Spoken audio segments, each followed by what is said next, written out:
After a week, with no word from the flying uncle, people began to speculate that he had gone so high that he had disappeared into outer space, and the ignorant suggested he would reach the moon.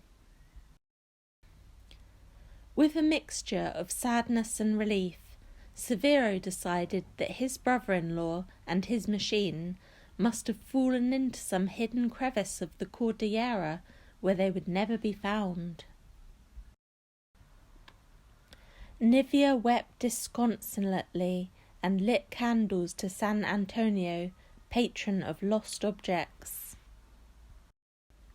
Severo opposed to the idea of having masses said, because he did not believe in them as a way of getting into heaven, much less of returning to earth, and he maintained that masses and religious vows, like the selling of indulgences, images and scapulars, were a dishonest business.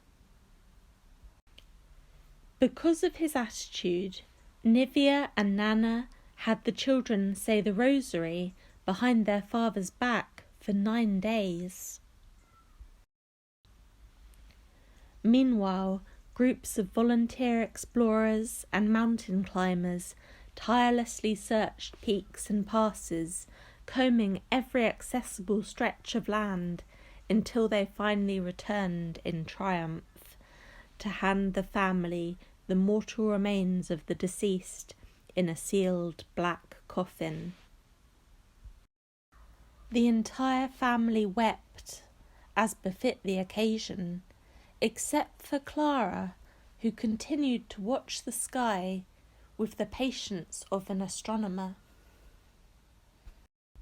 1 week after he had been buried, Uncle Marcos, a bright smile playing behind his pirate's moustache, appeared in person in the doorway of Nivea and Severo del Val's house.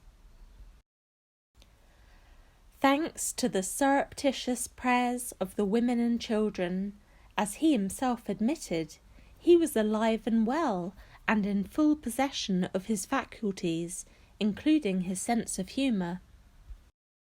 Despite the noble lineage of his aerial maps, the flight had been a failure. He had lost his airplane and had to return on foot, but he had not broken any bones, and his adventurous spirit was intact. This confirmed the family's eternal devotion to San Antonio, but was not taken as a warning by future generations who also tried to fly, although by different means.